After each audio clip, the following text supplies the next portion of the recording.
तो सबको नमस्कार और सब बढ़िया ज़बरदस्त। मैं आशा करता हूँ कि आप लोग सब बढ़िया होंगे। और ये जीके जीएस प्रैक्टिस सेट है और ये सभी पेपरों में ये जो क्वेश्चन दिए गए हैं सभी पेपरों में आपको सहायता देंगे। और मैं आशा करता हूँ कि ये बहुत अच्छे क्वेश्चन जो पेपरों में आए हुए होते हैं वही क्वेश्चन करवाए जाते हैं। आपको क्वेश्चन तो मिल रहे हैं, हर चैप्टर से मिल रहा है, आपका हर चैप्टर से रिवीजन भी हो जाएगा इसी तरह। और ये पहला क्वेश्चन है। पहला क्वेश्चन स्क्रीन पर क्या कह रहा है? दीन इलाही नामक नया धर्म किसके द्वारा शुरुआत किया गया था? दीन इलाही क्या है? दीन इलाही ये सभी धर्मों का मिश्रण है और ये अकबर के समय काल पर शुरू हुआ था। दीन इलाही अकबर का काल क्या कहलाता है? साहित्य में स्वर्णकाल कहलाता है, साहित्य काल कहलाता है अकबर का काल। अकबर काल में पानीपत का जो दूसरा युद्ध हुआ था, पानीपत के 3 युद्ध हुए। पानीपत का पहला युद्ध हुआ था, किन के बीच में हुआ था? 1526 में ये इब्राहिम लोदी और बाबर के बीच में हुआ था, बाबर की विजय हुई थी। 1556 में पानीपत का दूसरा युद्ध हुआ था, किसके बीच में? हेमू के बीच में और बैरम खां के बीच में, तो बैरम खां की विजयी हुई थी। पानीपत का तीसरा युद्ध 1761 में हुआ था, किन के बीच में हुआ था? ये मराठा जो सदाशिव भाऊ थे और अब्दाली के बीच में हुआ था, तो अब्दाली की विजय हुई थी, सदाशिव की हार हो गई थी। और अकबर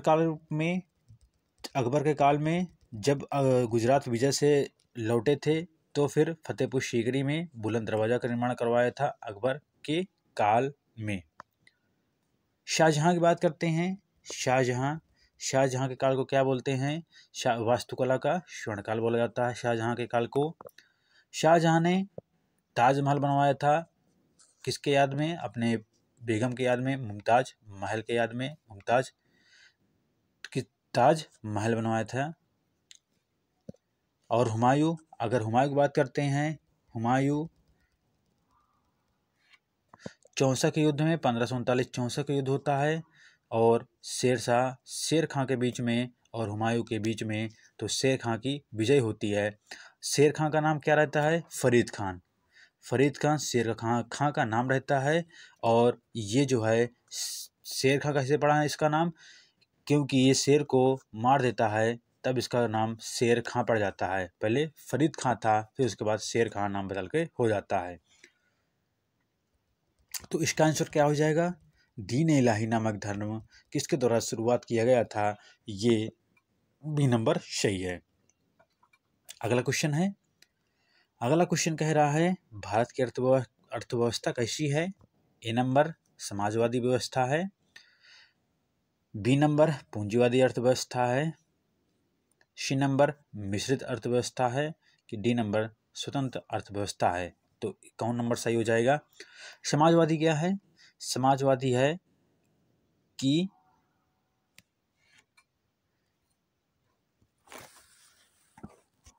जो सार्वजनिक चीजें हैं उसका, समाजवादी में क्या होता है कि जो सार्वजनिक है उसका महत्व होता है, जो निजी है उसका कम महत्व होता है। और पूंजीवादी में, जो पूंजीवादी अर्थव्यवस्था है इसका सामाजिक हस्तक्षेप कम होता है और निजी हस्तक्षेप ज़्यादा होता है। और हमारी अर्थव्यवस्था क्या है? समाजवादी पूंजीवादी, इसलिए ना ही, मतलब दोनों कंबाइंड है, समाजवादी भी है और पूंजीवादी भी है। इसका मतलब है कि जो सार्वजनिक भी है और निजी भी है, इसलिए मिश्रित अर्थव्यवस्था है। भारत की अर्थव्यवस्था है मिश्रित अर्थव्यवस्था कहते हैं। सी नंबर सही हो जाएगा। अगला क्वेश्चन है। कैंडला मात्रक है, किसका मात्रक है? ज्योति दाब का मात्रक है।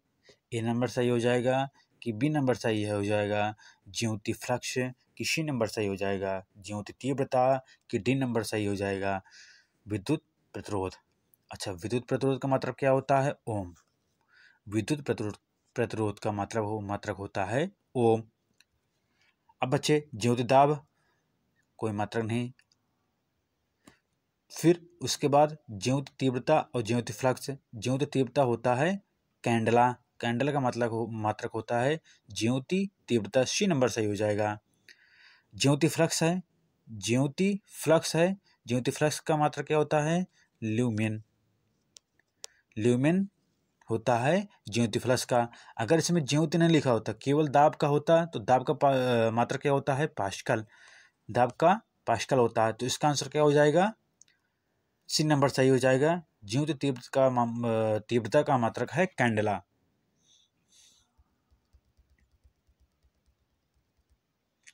अगला क्वेश्चन है कौन सा अभयारण्य जंगली हाथियों के लिए प्रसिद्ध है। ए नंबर बांदीपुर सही हो जाएगा। बी नंबर चंद्रप्रभा सही हो जाएगा। सी नंबर ये पेरियार सही हो जाएगा। और डी नंबर नामेरी सही हो जाएगा। तो इसमें से कौन सा सही है। बांदीपुर, अब ये भारत देखिए, भारत यहाँ पर है, ये यहाँ कर्नाटक है। तो बांदीपुर ये राष्ट्रीय उद्यान है। बांदीपुर और बनेरघट्टा ये राष्ट्रीय उद्यान है। राष्ट्रीय उद्यान है, यहाँ पर बाघ पाए जाते हैं बांदीपुर में। तो ए नंबर गलत हो गया है। चंद्रप्रभा उत्तर प्रदेश में है। और ये किस लिए है, ये तेंदुआ के लिए जाना जाता है चंद्रप्रभा। तो ये भी गलत हो गया है। पेरियार ये केरल में स्थित है। पेरियार और ये बाघ के लिए भी जाना जाता है और ये हाथी के लिए भी जाना जाता है। यहाँ हाथी पाए जाते हैं, इसलिए पेरियार सी नंबर सही हो जाएगा। और यहाँ पर नामेरी ये बाघ आरक्षित क्षेत्र है। नामेरी और असम में स्थित है। बात करते हैं ए नंबर बांदीपुर कर्नाटक।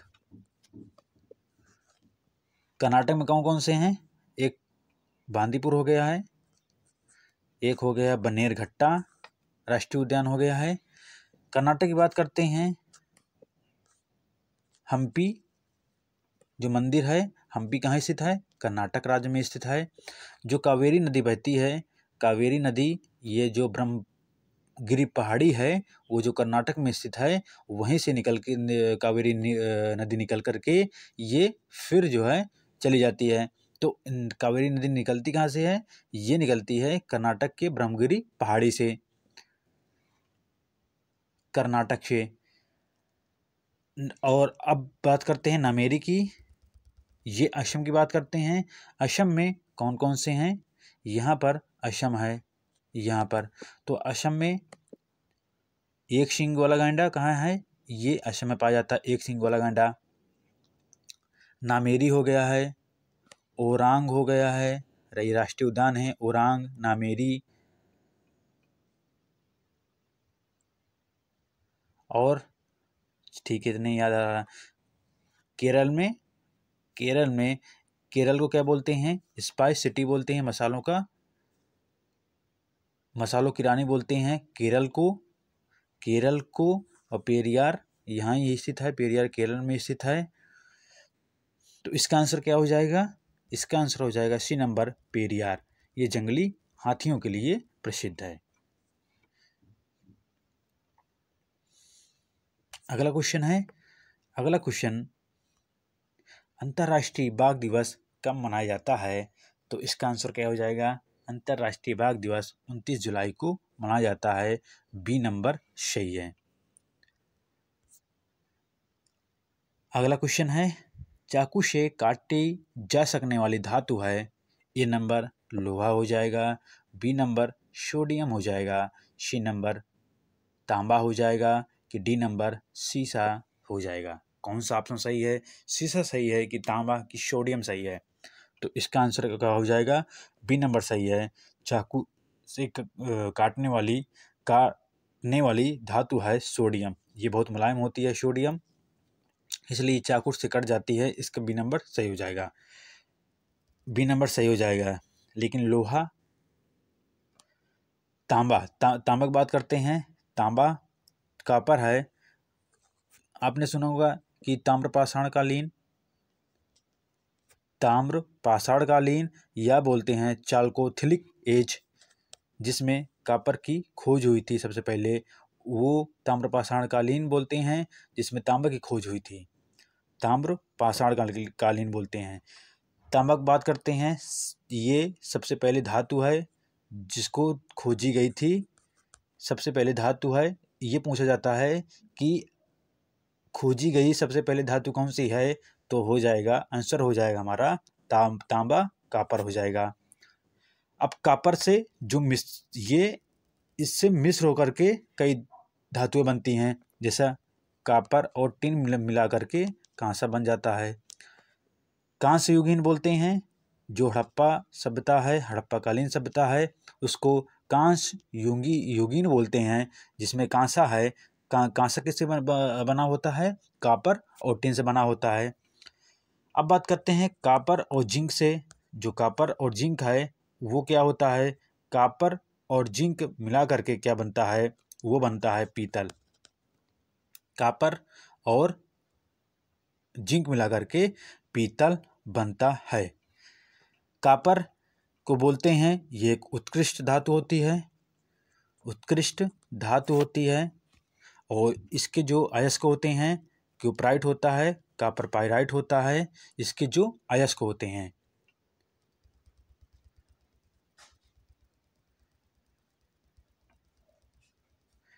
तो इसका बी नंबर सही हो जाएगा।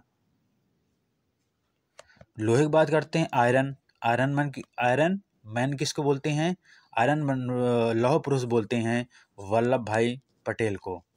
वल्लभ भाई पटेल को बोलते हैं आयरन मैन।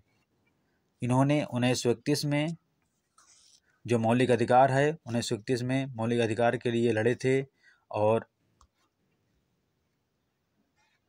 वल्लभ भाई पटेल, मैं क्या बोल रहा था कि जो लौह अयस्क है, ये लौह पुरुष माने जाते हैं वल्लभ भाई पटेल। 31 अक्टूबर को एकता दिवस मनाया जाता है, इनकी जयंती पर मनाया जाता है। एकता दिवस 31 अक्टूबर को मनाया जाता है। जो सिविल डे है, ये सरदार वल्लभ भाई पटेल 21 जून को क्या क्या मनाते हैं, सिविल डे मनाते हैं, सिविल डे मनाते हैं।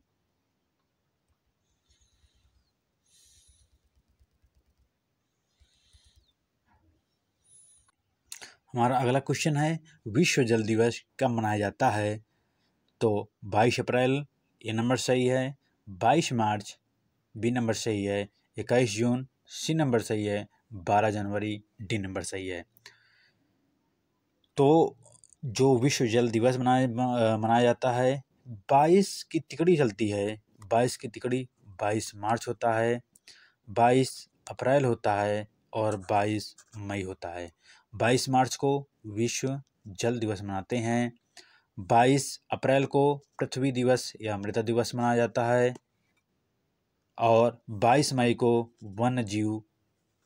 वन्यजीव अभयारण्य दिवस मनाया जाता है।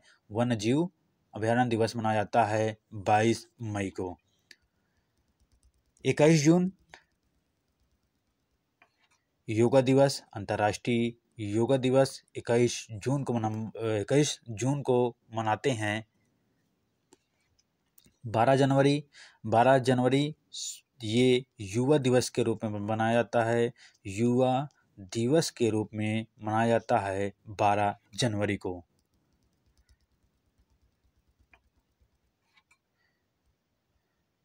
अगला क्वेश्चन है, कौन से व्यक्ति ने स्वतंत्र भारत के प्रथम रक्षा मंत्री के रूप में कार्य किया है।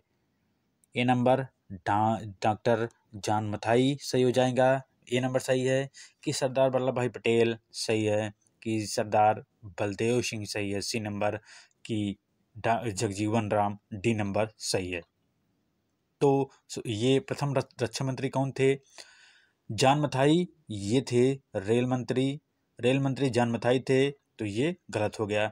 सरदार वल्लभ भाई पटेल ये गृह मंत्रालय देख रहे थे। उप प्रधानमंत्री थे गृह मंत्रालय देख रहे थे, तो ये भी गलत हो गया है।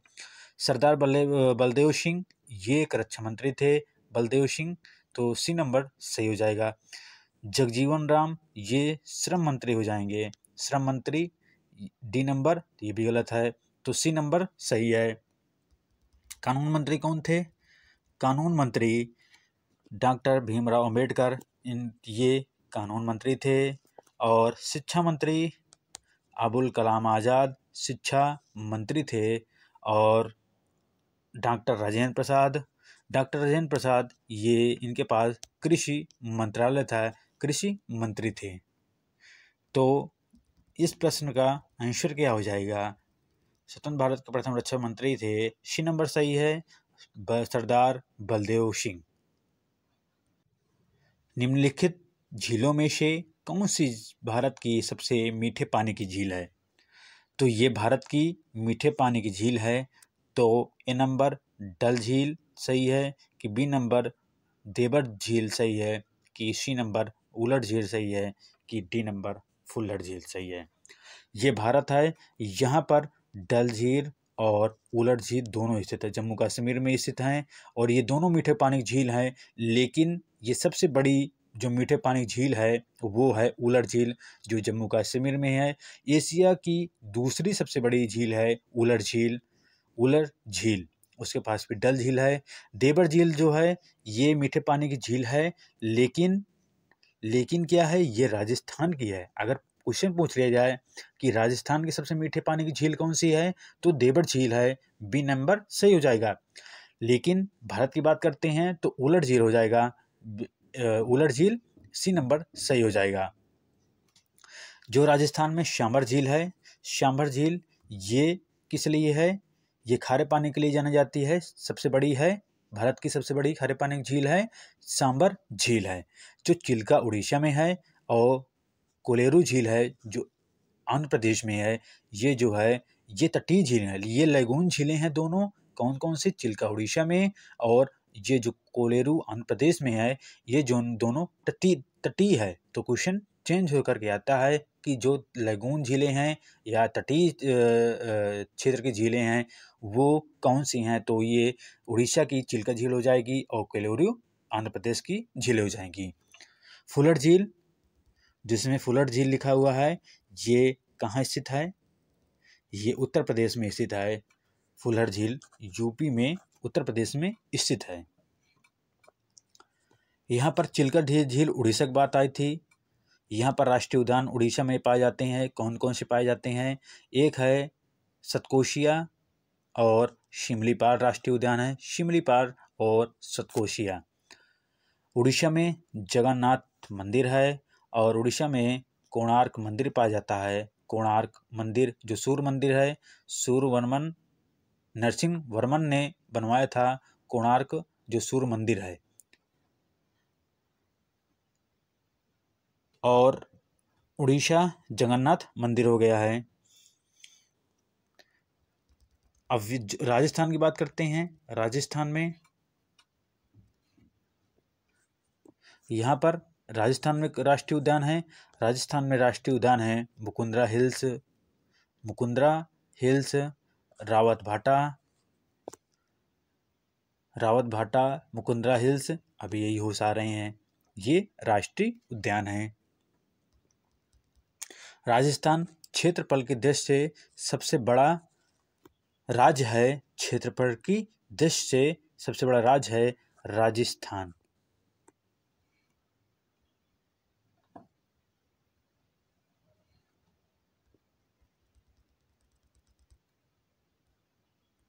अगला क्वेश्चन है, भारत के किस भाग में बायरन ज्वालामुखी द्वीप स्थित है? सही विकल्प का चयन करना है। ए नंबर अंडमान द्वीप समूह, निकोबार द्वीप समूह, बी नंबर है निकोबार द्वीप समूह है, और सी नंबर है लक्षद्वीप, और डी नंबर है इनमें से कोई नहीं।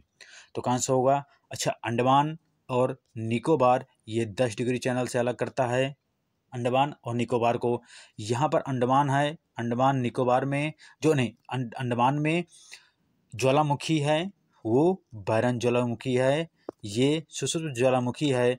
और जो ये सक्रिय ज्वालामुखी है, सक्रिय ज्वालामुखी है बायरन ज्वालामुखी। एक है नारकोंडम, ये सुषुप्त ज्वालामुखी है, सोई हुई ज्वालामुखी बोलते हैं सुषुप्तों को।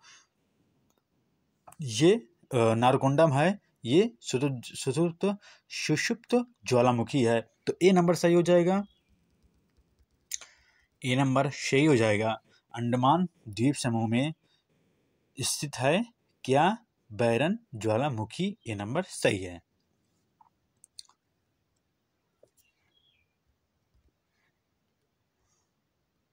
अगला क्वेश्चन है, कौन नई जोड़ी गई अनुसूची नहीं है? जोड़ी गई अनुसूची नहीं है तो कौन सी नहीं है?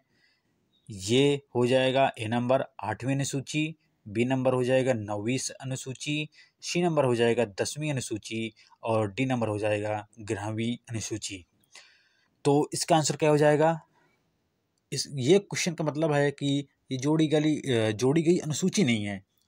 तो 8वीं अनुसूची, 9वीं अनुसूची, ये जब पहला संविधान संशोधन हुआ था 1951 में, पहली अनुसूची जोड़ी गई थी। 10वीं अनुसूची 52वें संविधान संशोधन द्वारा 1985 में जोड़ी गई थी। कौन सी? 10वीं अनुसूची।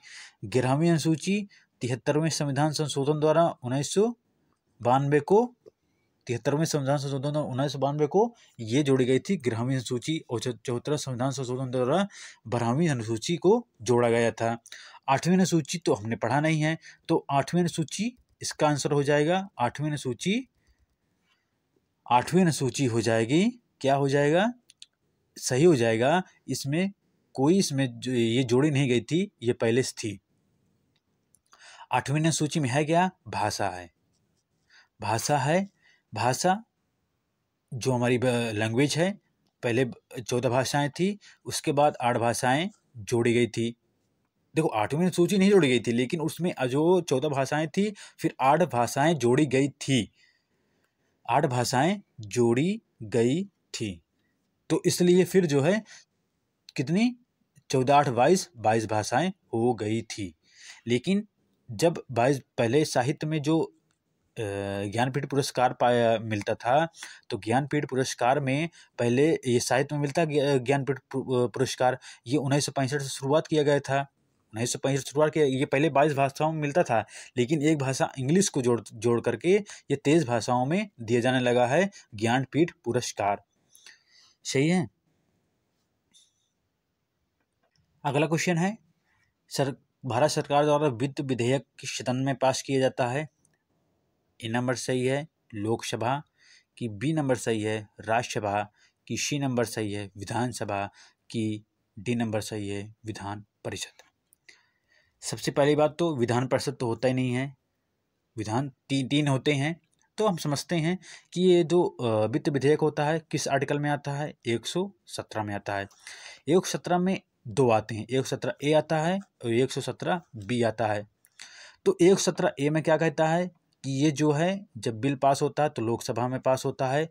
जब 117 बी में बात की जाता है तो 117 बी में ये होता है, ये बात की जाती है कि जो वित्त विधेयक होता है दोनों सदन में पास किया जाता है, दोनों सदन में, लोकसभा हो चाहे राज्यसभा होता है। तो अब इसमें जो है किसमें? 117 ए में लोकसभा होता है और 117 बी में लोकसभा और राज्यसभा दोनों में पास किया जाता है। धन विधेयक, जो धन विधेयक होता है तो धन विधेयक आर्टिकल 110 में आता है। धन विधेयक राज्यसभा में नहीं होता है, नहीं पेश किया जाता है, ये केवल लोकसभा में पेश किया जाता है। लोकसभा में धन विधेयक, न विधानसभा में न विधान परिषद में, केवल लोकसभा में धन विधेयक पास किया जाता है। तो इसका आंसर क्या हो जाएगा? इसका आंसर ए हो जाएगा। ए नंबर सही है, ए नंबर सही है।